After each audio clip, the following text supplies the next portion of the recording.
ఈ రోజు నేను కువైట్ లో ఉండే సూక్ జుమాకి అయితే వెళ్తూ ఉన్నాను. ఇక్కడ ఏ ఏరియాకి పోయినా గానీ టికెట్ ధర వచ్చేసి కేవలం రూపానే. మన ఇంటి దగ్గర అయితే కడప ఒక రేటు, తిరుపతికి ఒక రేటు ఉంటుంది. బస్సులో మనం ఏ మూల కూర్చున్నా గానీ ఏసీ అయితే చల్లంగా వస్తుందబ్బా. మనం రీచ్ అయిన ప్లేస్ వచ్చినప్పుడు డైరెక్ట్లీ మనం అతనితో చెప్పాల్సిన అవసరం లేదు. ఈ రెడ్ బటన్ ఉంది కదా, దీన్ని నొక్కితే అతనికి ఆటోమేటిక్ గా అర్థమైపోతుంది. నేను సూక్ జుమా దగ్గరికి అయితే వచ్చేసాను. మన ఇండియాలో గానీ ఇలాంటివి అయితే ఉంటే చిన్నపిల్లలు చాలా బాగా ఆడుకుంటారు. కువైట్ లో మనకి ఏదైనా తగ్గుతుందేమో గానీ ఈ ట్రాఫిక్ అయితే ఎప్పటికీ తగ్గదు. అక్కడ చూస్తాను కదా లూలు మార్కెట్, అది దాని పక్కన అయితే సూక్ జుమా అయితే ఉంది. సూక్ జుమా అంటే ఇక్కడ అన్ని మన హోమ్ ఫర్నిచర్ అంటూ అన్ని దొరుకుతాయి. ఎవరైనా సరే రోడ్డు దాటుకునేప్పుడు చాలా జాగ్రత్తగా దాటుకోండి. సూక్ జుమా మార్కెటింగ్ వచ్చేసి గురువారం నుంచి శనివారం వరకు అయితే మార్కెటింగ్ జరుగుతుంది. అలాగే లూలు మార్కెట్, హైపర్ మార్కెట్ కూడా ఇక్కడే ఉన్నాయి. ఇప్పుడు నేను వెళ్తున్నాను కదా, ఇదే మెయిన్ ఎంట్రన్స్, గేట్ నెంబర్ 5. దూరం నుంచి చూస్తుంటే చాలా చిన్నగా కనిపిస్తుంది, కానీ లోపలికి వెళ్తే మాత్రం తెలియదు ఎంత పెద్దగా ఉన్నది ఏందో అనేది. మనం లోపలికి వెళ్తేనే రైట్ సైడ్ ఇలా లైటింగ్ లో ఉండి డ్రాయింగ్ అయితే చూపిస్తా ఉంటారు. ఇక్కడ మీరే చూస్తున్నారు కదా, ఈ 15 భాగాలకు అయితే విభజించున్నారు వీటిని.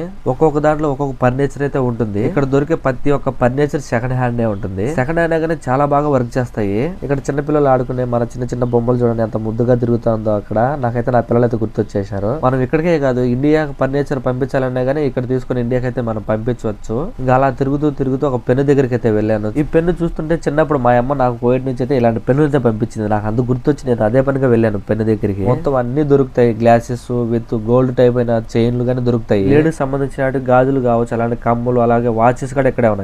నేను ఎక్కడికి బయటకు వెళ్ళినా ఫస్ట్ నేను ఫుడ్ కి అయితే ప్రిఫరెన్స్ ఇస్తాను. వెజ్ సమోసా, చికెన్ రోల్ అయితే తీసుకొని తింటూ ఉన్నాను. నా వీడియోస్ కూడా మీకు నచ్చినట్లయితే ఖచ్చితంగా లైక్ కొట్టి కామెంట్ పెట్టడం అయితే మర్చిపోద్దండి. Thank you for watching.